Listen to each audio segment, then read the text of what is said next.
Hello and welcome to the Columbia Daily Tribune's Behind the Stripes webcast, the first edition of the 2011 season. This is sports editor Joe Walljasper alongside Tribune football beat writer Dave Matter.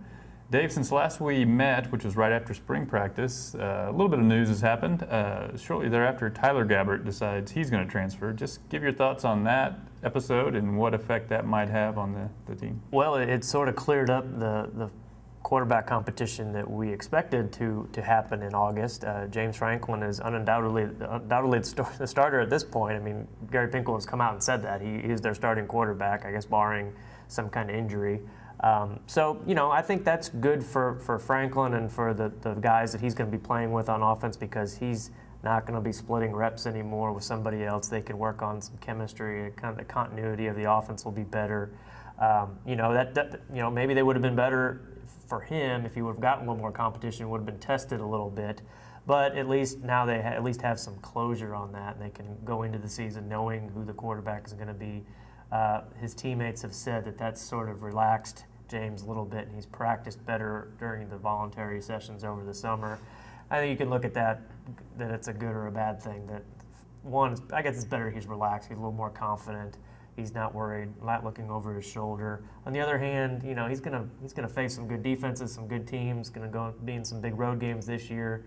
It'll be interesting to see how he responds to that. If a quarterback competition kind of had him rattled, which most people kind of say it did. So it'll be interesting to see how he comes out in August, how he plays in the scrimmages without really much competition for that starting job. They still have to sort out the depth behind him, but that's kind of the sidebar to the big story of him stepping into the offense and being this team's leader.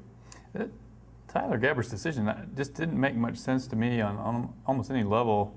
The idea that you would assume if he's deciding he's going to leave, it means he didn't think he had much of a chance to win the job, which I didn't really think was the case. I mean, he was a little bit behind James Franklin, which I thought was justified. I mean, I didn't watch every single spring practice, but just from the scrimmages, it was fairly close, but I thought Franklin probably deserved it. And then, so he either thought, I'm never going to be able to catch up with him, or I'm getting a raw deal here.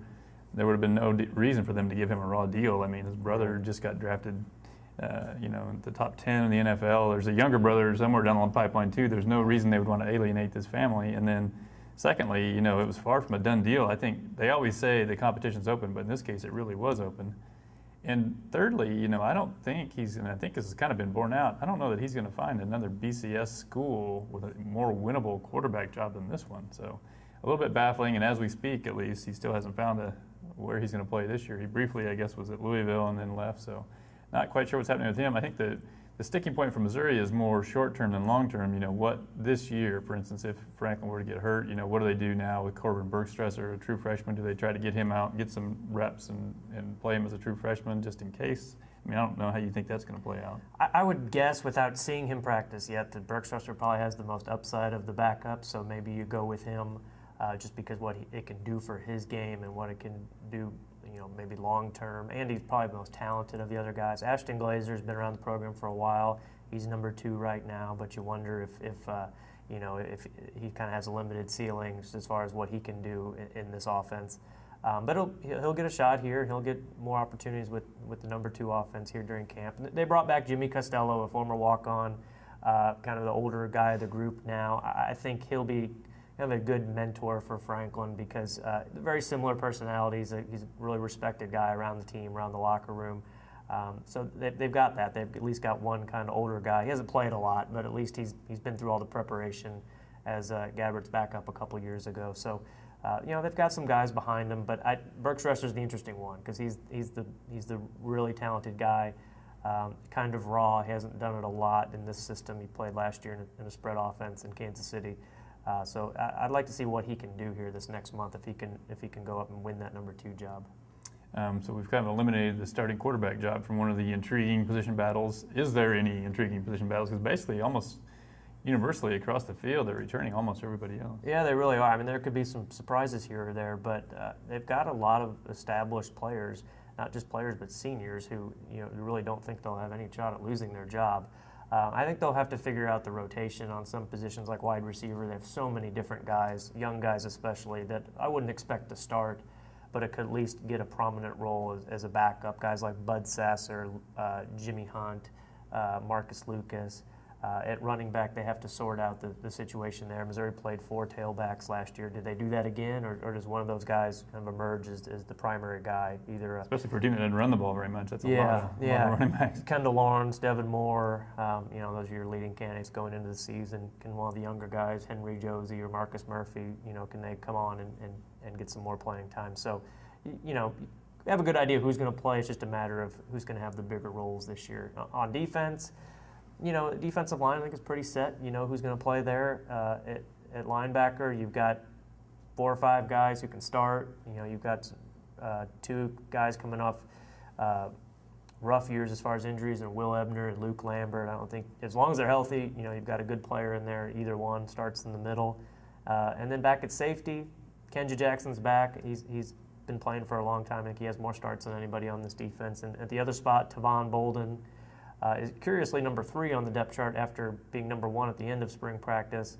I think there might be kind of a minor disciplinary action there, but I would expect him to be a guy that comes out and eventually wins that job. But Matt White, Conrante Walker, you've got some other candidates there. So it'll all shake out eventually, and you got to expect an injury or 2 to pop up during spring. But this team does have a lot of depth, a lot of proven talent, not a lot of, big-time name star players. That was kind of the theme of last season, but just depth across the board. And I guess the other wild card would be, assuming he shows up, is whether Sheldon Richardson is kind of always been cracked up to be. Yeah, and as of last week at Big 12 Media Days, Gary Pinkel said they expected him to be here, but they've been expecting things from Sheldon Richardson for a long time. So we'll see. I think we'll know probably Wednesday for sure, Thursday definitely for sure, when they have their first practice this week. Okay, Missouri, going in this year, picked 4th in the preseason poll. Just your thoughts on if that sounds about right to you, and maybe what sort of their hopes they have of contending for the title. That's where I have Missouri. I think Oklahoma is head and shoulders above everybody else with everything they return. Right ahead of Missouri, I've got Oklahoma State and Texas A&M, and I don't think those teams are that superior to Missouri. But I think when you have a returning quarterback, that's kind of the tiebreaker, because you know what OSU is going to have offensively with Brandon Weeden. You kind of know what A&M is going to have offensively with Tannehill, who played a lot last year and played well down the stretch.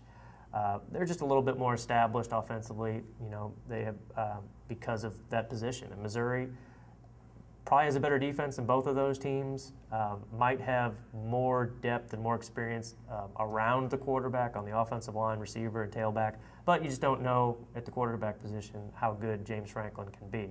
I don't think he has to be great for this team to be great. If you consider 10 wins great, Blaine Gabbert wasn't all that great last year, statistically at least, so I think the standard is maybe not as high as you might think with Blaine Gabbert being a top 10 NFL draft pick. But you just don't know really what he's going to give you as far as James Franklin, just because he hasn't played a lot yet. And so I think it's natural to kind of put them right there at 4th with a chance to be a little bit better if Franklin's really good, maybe drop back a little bit if he struggles. And it's sort of jarring to the eye to see Texas 5th. Missouri's ahead of Texas. Until you kind of look in the year they had last year and what they've got coming back, they really don't have guys that catch your eyes as playmakers, which is weird because, every year they're recruiting at such a high level. But, I think it's only fair to put them there, but they're a team that I think you would assume has the talent to where if they put things together a little bit, could jump up in front of any of those other 3 teams that are ahead of them. Yeah, and Mac Brown totally made over his coaching staff. If these guys come in and have the magic touch and can get more out of the players there than what the previous assistants did, then yeah, they can be a lot better. But you're right, they didn't have playmakers last year on offense, and they didn't have any sense of an offensive line. And I don't know if you can improve that dramatically from one year to the next in those departments, because I think a lot of that is personnel and what kind of talent you have. Defensively, I think they're always going to be good because they get such good athletes that they put on that side of the ball. And they were good on defense last year. They just they couldn't win games on their own because the offense was so bad.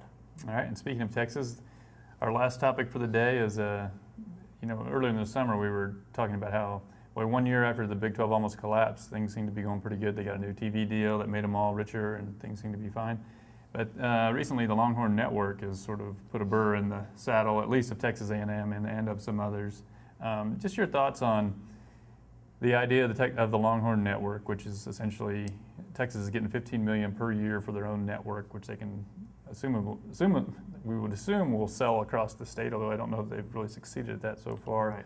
And I think the thing that has people really agitated is the possibility of showing high school football games on there, which would be a recruiting advantage for Texas, and also showing a Big 12 game on there, which I think people from the school that they're playing would not be too excited about having to watch their game on the Longhorn Network. So your thoughts on it, and how divisive and how maybe serious it is to the long-term health of the league? Well, the league a few months ago when that TV contract came out, everyone was saying the right things, that this league was back on, the commitment was as strong as it's ever been.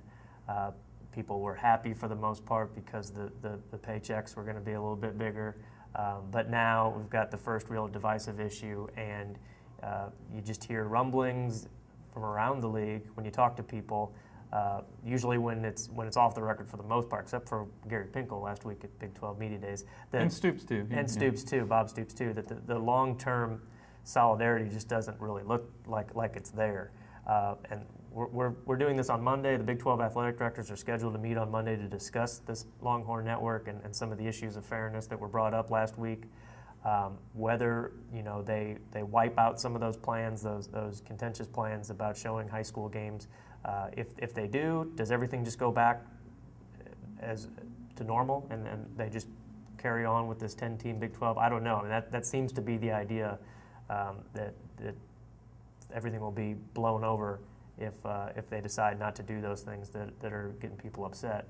But if ESPN and Texas win out and they decide to do those things, well, I think you're really looking at a chance that the possibility that Texas A&M looks elsewhere, possibly to the SEC, and that's what most people think, and a lot of smart people think down there. So it'll be interesting to see what happens. I think Gary Pinkel has a good point. Bob Stoops is right too. It just doesn't make sense to give them that kind of recruiting advantage by being able to put high school games on their own network. I think Mac Brown might have even hurt the argument with some of the comments, some of the defenses he made down at Media Days for putting those high school games on TV. It just doesn't make sense. It's not something that you see the other conferences do, or even would consider. And I think it speaks to the big picture how fragile this makeup of this league is. I think so much of the Big 12's troubles would have been avoided if, when the thing was put together, if they had decided to pool all their television rights together, and so it was and distribute it equally.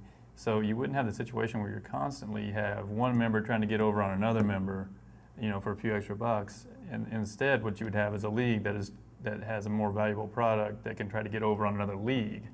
So while Texas is trying to get more money than Oklahoma and get more recruits, meanwhile the Big Ten and they're making money hand over fist. The SEC, same thing. And the latest, the Pac-12, I mean, they're signing blockbuster deals, twice in the same summer. And so I think the Big 12, because of that, because their product is never going to be as valuable to TV because they retain those individual rights to the third tier, I think they're going to always be a little bit behind those other leagues. Whoever has had the last negotiations will always act like they've got the best deal. But I think once they've all gone through the cycle, the Big 12 will always be, maybe fourth out of that list.